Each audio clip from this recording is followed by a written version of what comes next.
ఓం గం గణపతయే నమః. ఓం శరదిందు సమాకారే పరబ్రహ్మస్వరూపిణే వాసరాపీఠ నిలయే సరస్వతీ నమోస్తుతే. శ్రీ మహాసరస్వత్యై నమః. గురు బ్రహ్మ గురుర్విష్ణు గురుర్దేవో మహేశ్వరః. గురు సాక్షాత్ పరబ్రహ్మ తస్మై శ్రీ గురవే నమః. శ్రీ గురుభ్యో నమః. మాతృభ్యో నమః. పితృభ్యో నమః. హరి ఓం. నీలాంజన సమాభాసం రవిపుత్రం యమాగ్రజం ఛాయామార్తాండ సంభూతం తం నమామి శనైశ్చరం. శనైశ్చరాయ నమః. వీక్షించేటటువంటి ప్రేక్షకులందరికీ కూడా వక్రిస్తున్నటువంటి శని భగవానుడి యొక్క అనుగ్రహం అందరికీ కలగాలని, అందరిలో ఉన్నటువంటి ఆలస్యము, బద్ధకము, నేను ఈ పని చేయలేను అనేటటువంటి కాన్ఫిడెంట్ లెవెల్స్ తొలగిపోయి చాలా ఉన్నతమైనటువంటి కీర్తి ప్రతిష్టలని, అట్లాగే ఆలస్యాన్ని, బద్ధకాన్ని వదిలితే చాలా అకుంఠిత దీక్ష పెరిగి క్రమశిక్షణ అనేటటువంటి ఆ యొక్క చర్య ద్వారా ఎంతో కీర్తిని, గౌరవాన్ని ఇచ్చేటటువంటి ఆ పరిస్థితిని తెచ్చేవాడు కర్మకారకుడైనటువంటి శని భగవానుడు. కాబట్టి ఈ శని భగవానుడు మరి కర్మ సాక్షి, ఆ సాక్షాత్తు ఆ సూర్య భగవానుడైతే కర్మకారకుడు అంటే పూర్వజన్మల్లో మనం చేసుకున్నటువంటి కర్మలన్నీ కూడా బ్యాలెన్స్గా ఉంచి ఈ జన్మలో అది జంతు రూపేణా కావచ్చు, మనిషి రూపేణా కావచ్చు, పక్షి రూపేణా కావచ్చు, ఏ రూపంలో మన యొక్క ఉచ్ఛ్వాస నిశ్వాసాలని వదులుతున్నామో ఆ జీవులందరూ కూడా శని యొక్క పాలనలో ఉన్నటువంటి వారే అని గమనించాలి. ఎందుకంటే మనకు ఉన్నటువంటి పంచభూతాలలో కనపడనటువంటిది వాయువు. ఇది మనసు కన్నా అతివేగంగా ప్రయాణం చేస్తూ ఉంటుంది ఈ వాయువు అనేటటువంటిది. కాబట్టి ఈ వాయువు ద్వారానే ప్రతి జీవి కూడా కర్మని అనుభవిస్తూ, మంచి చెడులను అనుభవిస్తూ, ఉచ్ఛ్వాస నిశ్వాసాల ద్వారా అంటే మనం చేసేటటువంటి యోగా పరిక్రమ ద్వారా కావచ్చు, లేకపోతే వ్యాయామాల ద్వారా కావచ్చు, మన యొక్క శరీరంలో ఉన్నటువంటి ప్రతి అవయవము కూడా స్పందించి ఆ యొక్క గాలి లోపలికి పీల్చుకోవటం ద్వారా వాయువుని అది ఆక్సిజన్ రూపంలో ఆ శరీర భాగాలన్నిటికీ కూడా సరైనటువంటి పద్ధతిలో అంది మన యొక్క ఆయుష్ని పెంచేటటువంటి పరిస్థితిని కల్పించేసేటటువంటి వాడు సాక్షాత్తు కర్మకారకుడైనటువంటి శని భగవానుడు. అంటే ఆయుకారకుడు ఆయనే, కర్మల్ని అనుభవించేటటువంటి స్థితిని తెచ్చేది ఆయనే, కర్మ పరిపక్వతని ఇచ్చేటటువంటి వాడు ఆ శని భగవానుడు అని అందరికీ తెలిసినటువంటి విషయమే. మరి ఆ శని భగవానుడు మార్చి 29వ తేదీ అర్ధరాత్రిన మీనరాశిలో పూర్వాభాద్ర నక్షత్రంలో తను రాశిని చక్కగా మారి ఆ మీనరాశిలో సంచరిస్తూ జూలై 13వ తేదీ వరకు అదే రాశిలో చక్కగా స్ట్రైట్ వేలో ఉత్తరాభాద్ర నక్షత్రంలో తన యొక్క సొంత నక్షత్రంలో స్ట్రైట్ వేలో చక్కగా రుజుమార్గంలో ప్రయాణం చేస్తూ వచ్చాడు. దీని ద్వారా, ఈ ప్రయాణం ద్వారా కొంతమందికి ఏలినాటి శనులు, అష్టమ శనులు, అర్ధాష్టమ శనులు, వేధా శని దోషాలు ఇవన్నీ కూడా చక్కగా పరిచయం అయినాయి. దాదాపుగా ఏప్రిల్, మే, జూన్, జూలై దాదాపు 120 రోజులు బట్టి కూడా 135 రోజులు బట్టి చక్కగా శని యొక్క అనుగ్రహాన్ని పొందుతున్నారు అని కూడా అనుకోవచ్చు.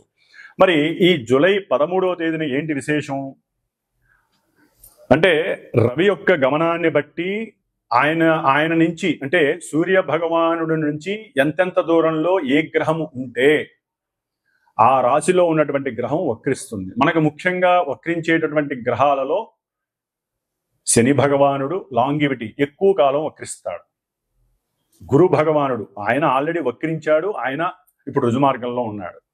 బుధుడు వక్రత్వం లేదు, అస్తంగత్వం ఉంటుంది. శుక్రుడు వక్రిస్తాడు. రవిచంద్రుడికి వక్రత్వం లేదు. రాహుకేతువులు ఆల్రెడీ వాళ్ళు వక్రత్వంతోనే ప్రయాణం చేస్తూ తాట తీస్తూ ఉంటారు అందరికీ కూడా. మరి ఈ విధంగా శని భగవానుడు జూలై 13వ తేదీ నుండి దాదాపుగా 137 రోజులు దాటి 138వ రోజు అంటే నవంబరు ఈ సంవత్సరం 2025 సంవత్సరం నవంబరు 28వ తేదీ వరకు కూడా అదే మీనరాశిలో 2 నక్షత్రాలు అంటే తన సొంత నక్షత్రంలో అక్టోబర్ 3, 2025 వరకు కూడా సొంత నక్షత్రంలో వక్రించి ఉండటం.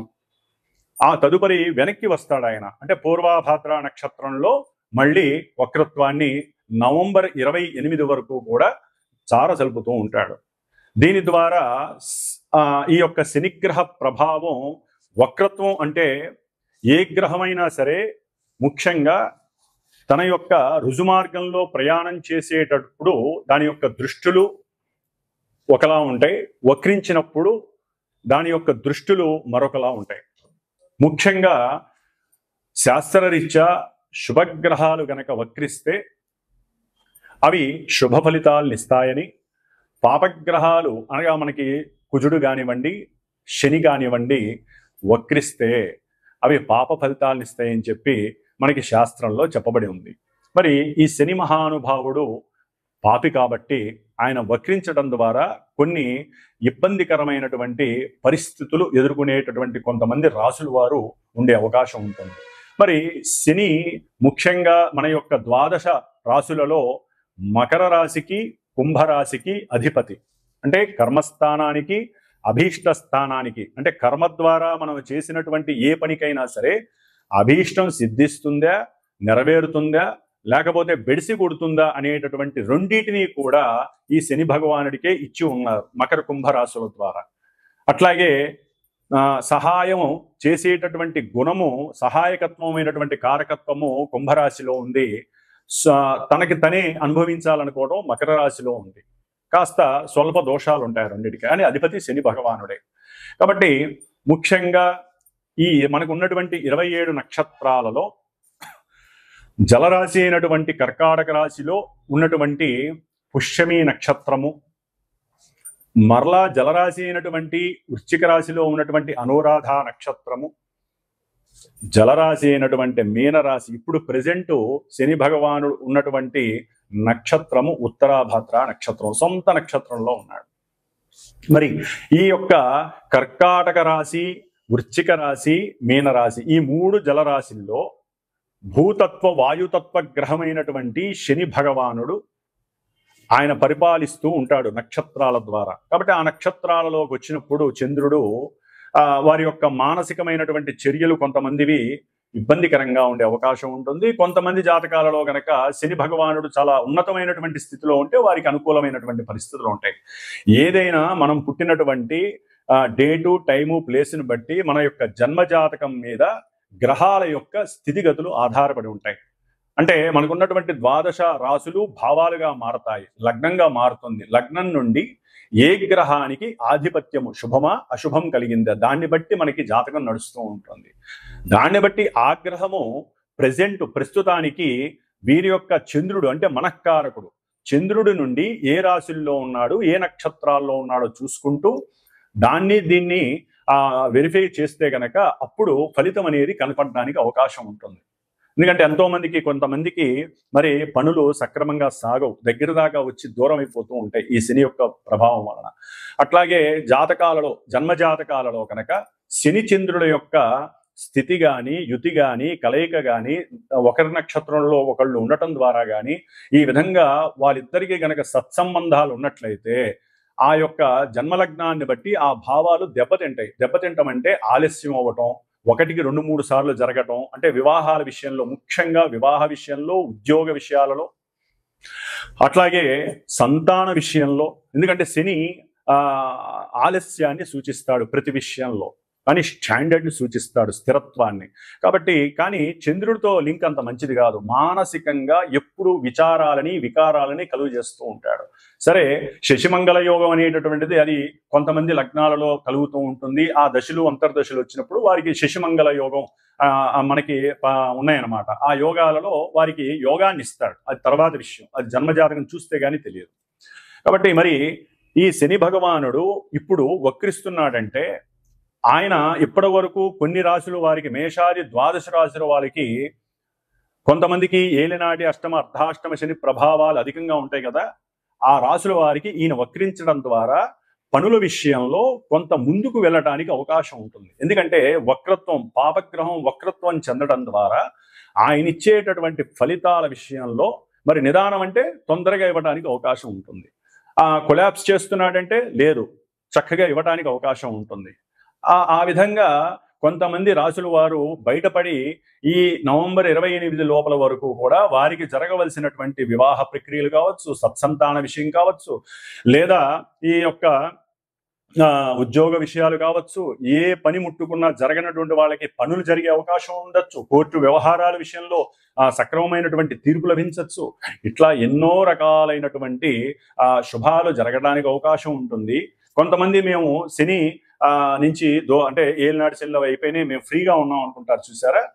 అలాంటి వాళ్ళకి ఈ శని ఉన్నటువంటి వక్రత్వ స్థితి, ఆ యొక్క స్థితిని బట్టి, స్థాన స్థితిని బట్టి కొంత వ్యతిరేకమైనటువంటి ఫలితాలు కలగడానికి కూడా ఉండే అవకాశం ఉంటుంది. కాబట్టి ఏదైనా సరే ఈ యొక్క శని దోషాలు పోగొట్టుకోవటానికి మీరు ఎన్ని విధాలుగా అంటే శివాలయాలకు వెళ్ళి నవగ్రహాలకి చుట్టూ ప్రదక్షిణాలు చేయటం, నువ్వుల నూనెతో అభిషేకం చేయటం, 19 ఒత్తులేసి దీపారాధన చేయటం, ఈ విధంగా దానాలు ఇవ్వటం ఏ విధంగా చేస్తారో మంత్రోచ్చారణ కలిగినటువంటి మాలాంటి బ్రాహ్మణుల ద్వారా జరిగేటటువంటి అంటే ముఖ్యంగా పాపగ్రహాలకి వారు అనుభవిస్తున్నటువంటి పరిస్థితులు పోగొట్టుకోవటానికి సంకల్పము అనేది ఉంటుంది. సంకల్పము ద్వారా వారి కోరికని లేకపోతే వారికి ఉన్నటువంటి ఇబ్బందుల్ని మనం చక్కగా గణపతి పూజ ద్వారా తెలియచేసి ఆ యొక్క శనిగ్రహ జపాన్ని ఆచరిస్తూ ఒక 19 రోజులు 8 రోజులు సంఖ్య ఉంటుంది. 19,000 సార్లు 21,000 సార్లు సంఖ్య ఉంటుంది. అంత సార్లు వేదమంత్రాన్ని పఠిస్తూ శమగ్నిరగ్నివిష్కరశ్చన్నస్తపత సూర్య శంబాతో వాత్వరపశ్రద అనేటటువంటి వేదమంత్రాన్ని చక్కగా 19,000 సార్లు 19 రోజులు చక్కగా జపిస్తూ, ఎందుకంటే వచ్చేటటువంటిది శ్రావణ మాసం, దీక్షాధారణలు కూడా కొంతమంది చేస్తారు శని భగవానుడికి. కొంతమంది మనకి రాజమండ్రి సైడ్ ఉన్నటువంటి శని భగవానుడి ఆలయానికి, నాసిక్ దగ్గర ఉన్నటువంటి శని భగవానుడి శని సింగనాపూరు ఇట్లాంటి వాటికి వెళ్ళే అవకాశాలు ఉంటాయి దీక్ష తీసుకొని. కాబట్టి శ్రావణ మాసంలో శుద్ధ విధియ రోజున ప్రారంభం చేసి ఈ యొక్క శనిగ్రహ భగవానుడి యొక్క జపాన్ని 19 రోజులు అంటే బహుళ శ్రావణ మాసంలో బహుళ పంచమి వరకు కూడా రోజుకి 1000 సార్లు చెప్పిన వేద మంత్రాన్ని, శనిగ్రహ మంత్రాన్ని జపించి చివరిలో చక్కగా స్వామివారికి హోమం చేయడం అనేటటువంటిది, అంటే షష్ఠి రోజు కావచ్చు, పంచమి రోజు కావచ్చు, స్వామివారి యొక్క శనిగ్రహ పాశుపత హోమాన్ని ఆచరించటం. ఎవరైనా ఈ శనిగ్రహ ప్రాబ్లమ్స్ ఉన్నటువంటి వాళ్ళు ఆ హోమంలో పాల్గొనొచ్చు. అట్లాగే అక్కడికే ఒక బ్రాహ్మడికి వస్తే ఆ బ్రాహ్మడికి శనిగ్రహానికి సంబంధించినటువంటి దానాలు మీరు చక్కగా ఇచ్చుకోవచ్చు. అవన్నీ కూడా అట్లాగే మా యొక్క శ్రీమాత జ్యోతిషాలయ పీఠంలో ప్రతి అమావాస్యకి కూడా నవగ్రహాలకి సంబంధించినటువంటి నక్షత్రాలు, అంటే పాప నక్షత్రాలు కొంతమందికి ఉంటాయి, వివాహానికి సంబంధించిన ఇబ్బందికరమైన నక్షత్రాలు కొన్ని ఉంటాయి, వాటికి సంబంధించినటువంటి అట్లాగే అమావాస్య రోజుల్లో పుట్టినటువంటి వారి గురించి, ఎందుకంటే శని అమావాస్యకి అధిపతి శని భగవానుడు. కాబట్టి పితృశాపాలు, మాతృశాపాలు, కొన్ని పితృశాపాలు ఉంటాయి మెయిన్ ముఖ్యంగా. ఆ శాపాలు పోవటానికి కూడా అమావాస్య రోజున మా యొక్క పీఠంలో ఈ యొక్క నవగ్రహ నక్షత్ర సహిత శనిగ్రహ పాశుపత హోమము, మృత్యుంజయ హోమము ప్రతి అమావాస్యకి జరుగుతూ ఉంటుంది. కాబట్టి ఈ విధంగా శ్రావణ మాసంలో ఈసారి 2వ తారీఖు నుంచి మరి 19 రోజులు ఈ యొక్క జపము ఆచరిస్తూ 19 రోజులు కూడా ఉన్నంతలో నియమనిష్టలతో ఆచరిస్తూ ఎవరికి ఏ రకమైనటువంటి శుభాలు జరగాలో అది నిత్య సంకల్పంలో చెప్తూ ఆ హోమాన్ని చేయటం అనేటటువంటిది విశేషమైనటువంటి ప్రక్రియగా నేను పెట్టుకున్నాను. కాబట్టి ఎవరైనా దీంట్లో సంకల్పయుక్తంగా మనస్ఫూర్తిగా చేయించుకోవాలనుకుంటే నన్ను సంప్రదించగలరు ఫోన్ చేసి. కాబట్టి ఈ విధంగా శని భగవానుడి యొక్క వక్రత్వం వలన కొన్ని ఆలస్యంగా జరగాల్సినవి ఫాస్ట్గా జరిగే అవకాశాలు ఉంటాయి. ఆయన యొక్క దృష్టి ప్రభావం కూడా ఇప్పటి వరకు 12వ తారీఖు వరకు పడేటటువంటి దాన్ని బట్టి కొంచెం ముందు రాశి మీద పడే అవకాశం ఉంటుంది. కాబట్టి అవి ఏమేమి రాశులు, మేషం నుంచి 12 రాశుల వారికి వక్రత్వం కలిగినటువంటి శని భగవానుడు ఏ విధమైనటువంటి భావాల మీద, ఏ విధమైనటువంటి పరిస్థితుల్ని కలుగజేస్తాడో మనం చక్కగా తెలుసుకుందాం. కాబట్టి 138 రోజులు శని వక్రత్వం వలన ఎన్నో మధ్యలో మనకి కుజుడు కూడా ఈ నెల 29 నుంచి ఆయనకి ఎదురుకుండా వస్తాడు. కాబట్టి అది నెక్స్ట్ ఏదైనా వీడియోలో తెలియజేస్తాను. ఈ శని కుజుల యొక్క విపరీతమైనటువంటి దృష్టి విభేదం అనేటటువంటిది చాలా ఇబ్బందులను కూడా కలుగజేస్తుంది ప్రపంచానికి. అట్లాగే కొన్ని రాశుల వారికి కూడా ఆ ఇబ్బందులు కలుగజేస్తే అది నెక్స్ట్ వీడియోలో తెలియజేసుకుందాం చక్కగాను. కాబట్టి ఈ వక్రత్వపు శని యొక్క దోషాలు ఏ విధంగా ఉంటాయి, ఏ విధంగా కొంతమంది లాభపడతారో చక్కగా మనం తెలుసుకుందాం. వృషభ రాశి వారికి జూలై 13వ తేదీ నుండి నవంబర్ 28వ తేదీ వరకు కూడా శనిగ్రహము వక్రించడం ద్వారా కలిగేటటువంటి ఫలితాలను కనుక మనం వృషభ రాశి వారికి కొంతవరకు మనం వర్తింపజేయదలుచుకుంటే, మరి వృషభ రాశి వారికి ఈ శని భగవానుడు యోగకారకుడు అని మనం అనుకోవచ్చు రాశిరీత్యా. మరి జన్మలగ్న రీత్యా ఆయన పాపియో శుభుడో మనకు తెలియదు, యోగాన్ని ఇస్తాడా అవయోగాన్ని ఇస్తాడో మనకు తెలియదు. కానీ రాశిరీత్యా అంటే వారి యొక్క జన్మ నక్షత్రం రూపంలో కావచ్చు, లేకపోతే నామ నక్షత్ర రూపకంగా కావచ్చు, ఏదో వారికి తెలిసినంతలో వృషభ రాశి అనుకున్న వాళ్ళు ఎవరైనా సరే వారికి జరుగుతున్నటువంటి విషయాల పరంగా కానీ వృషభ రాశి వారికి శని మార్చి 30 నుంచి కూడా చక్కగా 11వ స్థానంలోకి వచ్చి తన యొక్క రాశిని చూస్తూ ఎన్నో ఆహ్లాదకరమైనటువంటి వినోదాలని షేర్ చేసి ఉండవచ్చు, పంచి ఉండవచ్చు, అట్లాగే శుభత్వాల్ని ఇచ్చి ఉండవచ్చు. అది ఏ విషయంలోనైనా సరే ఆయన దృష్టి ఎవరి మీద పడుతోందో, ఏ రాశి మీద పడుతోందో అవన్నీ కూడా కొంతవరకు శుభాలని ఆలస్యంగానైనా సరే ఇచ్చేయడానికి అవకాశం ఉంది. కానీ ఇప్పుడు ఈ లాభంలో వృషభ రాశి వారికి లాభంలో ఉన్నటువంటి మరి ఈ శని భగవానుడు 9వ భావానికి అధిపతి. అంటే తండ్రి నుంచి కూడా వీరికి కాస్త కర్మరీత్యా కాస్త లాభం కలిగినటువంటి పరిస్థితి, అంటే వారి యొక్క పూర్వార్జితం అవి ఇవి వచ్చి ఉండవచ్చు. కానీ ఇప్పుడు ఆయన వక్రించడం ద్వారా ఆ వచ్చినటువంటి లాభాలు వస్తున్నాయి అనుకునే మూమెంట్లో వెనక్కి వెళ్ళే పరిస్థితి కలుగుతోంది వృషభ రాశి వారికి. ఎందుకంటే ఆయన 11వ స్థాన భావ ఫలితాలను ఇవ్వడంలో తన యొక్క శక్తిని కోల్పోయాడు. వెనకాల ఉన్నటువంటి కర్మని అనుభవించే 10వ స్థానం యొక్క భావాన్ని ఇస్తాడు. అంటే అభీష్టం ఉంటుంది, అభీష్టాన్ని ఈయన ఇవ్వడానికి కూడా సరైన రాశిలో ఉన్నాడు. అంటే కష్టపడితే ఇవ్వడానికి రెడీగా ఉన్నాడు. వీళ్ళు కష్టపడ్డారు, ఆల్రెడీ 4 నెలల బట్టి కష్టపడుతూనే ఉన్నారు. ఆ యొక్క ఆస్తుల గురించి, లాభం గురించి, తండ్రి గారి యొక్క దీని గురించి, లేకపోతే తండ్రి గారి కొంతమందికి ఆరోగ్యరీత్యా కూడా లాభం కలిగి ఉండొచ్చు. కానీ వాటిల్లో మళ్ళీ చేంజింగ్స్ వచ్చే అవకాశం ఉంటుంది, చేంజ్ అయ్యే అవకాశాలు ఉంటాయి. అట్లాగే చేసేటటువంటి వృత్తి ఉద్యోగాలలో ప్రమోషన్స్ ఈ 4 నెలలు వాళ్ళు గట్టి ప్రయత్నం చేస్తున్నారు స్వయం కృషితో. ఎందుకంటే శని కర్మకారకుడని మనం చెప్పుకున్నాం. ఆయన ఎంత కష్టపడితే ఎంత క్రమశిక్షణగా ఉంటే అంత వారికి యోగాన్ని ఇస్తాడు. కష్టపడి లేటుగా అయినా సరే, ఆలస్యంగా అయినా ఇస్తాడు. మరి ఇప్పుడు లాభంలో ఉండి వక్రించేసరికి లాభాలని కొంతవరకు వీరు చేజార్చుకునే అవకాశం కలుగుతుంది. అందుకనే ఎక్కువగా కష్టపడాలి, శ్రమించాలి, కర్మని వినియోగించాలి. కర్మ అంటే ఏం లేదండి, మనం శరీరంతోనే కష్టపడాలి, మనసుతో భగవంతుని ఆరాధన చేయాలి. లేకపోతే మన శరీరంతో ఆ ఉద్యోగమో ఈ సద్యోగమో చేసి వ్యాపారం చేసి ఏదో రకంగా 10 రూపాయలు సంపాదిస్తాం. ఆ 10 రూపాయలు సంపాదించిన దాంట్లో పావులానో ₹1 భగవంతుడికో దాన ధర్మాదులో, లేని వాళ్ళకో పూజలకో హోమాలకో పునస్కారాలకో ఒక పావులానో అర్ధలానో ఖర్చు పెడితే ఆ యొక్క కర్మ పూర్తిగా 10 రూపాయలు పోకుండా మిగతావన్న బ్యాలెన్స్గా ఉండి వీరి యొక్క జీవితం మనుగడికి ఉపయోగపడే అవకాశం ఉంటుంది. కాబట్టి ముఖ్యంగా వీరికి వృత్తి మీద కాస్త ఎఫెక్ట్స్ అనేవి పడే అవకాశం ఉంటుంది. అట్లాగే శని భగవానుడు పంచమాన్ని చూస్తున్నాడు వృషభ రాశి వారికి.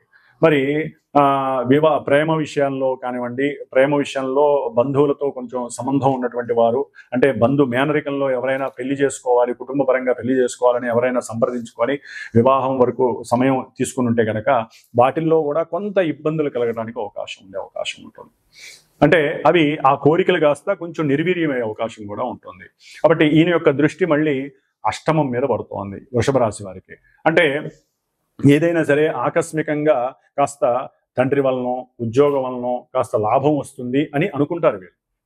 కానీ అవన్నీ కూడా కొంత చేయిజారిపోయే అవకాశం ఉంటుంది. కాబట్టి అంటే కర్మానుసారం వారు గనక సరిగ్గా కష్టపడకపోయినా, చేయవలసినటువంటి విధుల్ని సరిగ్గా నిర్వర్తించకపోయినా ఆరోగ్యపరంగా నష్టపోతారు, ఉద్యోగారీత్యా నష్టపోతారు, ఇలా జరిగే అవకాశం ఉంటుంది. కాబట్టి వృషభ రాశి వాళ్ళు శని ఆరాధన మస్ట్ అండ్ షుడ్ చేసుకోండి. వక్రంత్వంలో ఉన్నటువంటి శని యొక్క యోగం కలగాలంటే నిత్య దైవారాధన చాలా ముఖ్యం. 19 సార్లు అయినా సరే శని స్తోత్రాన్ని చదవండి, నిత్య రుద్రాభిషేకం మీరన్నా చేసుకోండి, లేకపోతే స్వామివారి యొక్క ఓం శివాయ గురవే నమః అనేటటువంటి చిన్న శ్లోకాన్నన్నా పారాయణ చేసుకోండి. లేకపోతే శనికి సంబంధించినటువంటి స్తోత్రాలు ఉంటాయి, ఆ స్తోత్రాలని రోజుకి 19 సార్లు జపించండి. కాబట్టి ప్రేమికులకు కూడా కొంచెం ఇబ్బందికరమైనటువంటి పరిస్థితి, అట్లాగే ఏదైనా లాభపరంగా వస్తుంది అని పెట్టుకుంటే కనుక ఆ లాభాలు కూడా కొంతవరకు నెగిటివ్ ఎఫెక్ట్స్ వచ్చి చేజారిపోయే అవకాశాలు ఉంటాయి. కాబట్టి ఈ యొక్క వృషభ రాశి వాళ్ళు కూడా శని యొక్క అనుగ్రహం తగ్గిందనే భావించండి. ఓం శం శనైశ్చరాయ నమః.